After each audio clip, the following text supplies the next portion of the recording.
Hi ಸ್ನೇಹಿತರೆ, welcome to my channel Kannada facts. Hey ಸ್ನೇಹಿತರೆ, ಹೆಂಗಸರು ಯಾವ ತರಹದ ಗಂಡಸರನ್ನು ಹೆಚ್ಚು ಇಷ್ಟಪಡುತ್ತಾರೆ ಎಂಬುದನ್ನು ಇಂದಿನ ವಿಡಿಯೋದಲ್ಲಿ ತಿಳಿಯೋಣ. ಪ್ರತಿ ಹೆಂಗಸು ತನ್ನ ಭಾವನೆಗಳನ್ನು ಯಾವಾಗಲೂ ಅರ್ಥಮಾಡಿಕೊಳ್ಳುವ ಗಂಡಸರನ್ನೇ ಹೆಚ್ಚು ಮೆಚ್ಚುತ್ತಾಳೆ.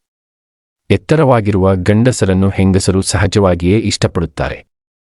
ತುಂಬಾ ಬುದ್ಧಿವಂತರಾಗಿರದಿದ್ದರೂ ಒಳ್ಳೆಯ ವರ್ತನೆ ಹೊಂದಿರುವ ಗಂಡಸರನ್ನು ಹೆಂಗಸರು ಹೆಚ್ಚು ಮೆಚ್ಚುತ್ತಾರೆ. ಕೋಪ ಹೆಚ್ಚು ಇಲ್ಲದ ಗಂಡಸರ ಮೇಲೆ ಹೆಂಗಸರು ವಿಶೇಷವಾಗಿ ಮಮತೆಯನ್ನು ತೋರಿಸುತ್ತಾರೆ. ಇತರರೊಂದಿಗೆ ಗೌರವದಿಂದ ನಡೆದುಕೊಳ್ಳುವ ಗಂಡಸರ ಕಡೆಗೆ ಹೆಂಗಸರು ಸುಲಭವಾಗಿ ಆಕರ್ಷಿತರಾಗುತ್ತಾರೆ.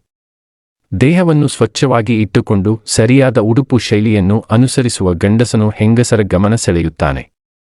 ಹೆಂಗಸರು ಸಹಜವಾಗಿ ಹಣ ಸಂಪಾದನೆ ಮಾಡುವ ಸಾಮರ್ಥ್ಯವಿರುವ ಗಂಡಸರನ್ನೇ ಹೆಚ್ಚು ಇಷ್ಟಪಡುತ್ತಾರೆ. ಕುಟುಂಬ ಮೌಲ್ಯಗಳನ್ನು ತಿಳಿದು ನಡೆದುಕೊಳ್ಳುವ ಗಂಡಸರ ಮೇಲೆ ಹೆಂಗಸರು ಹೆಚ್ಚಿನ ಪ್ರೀತಿ ಹೊಂದುತ್ತಾರೆ. ಕೆಟ್ಟ ಅಭ್ಯಾಸಗಳಿಂದ ದೂರವಿರುವ ಗಂಡಸರಿಗೆ ಹೆಂಗಸರು ಹೆಚ್ಚಿನ ಪ್ರಾಮುಖ್ಯತೆಯನ್ನು ನೀಡುತ್ತಾರೆ.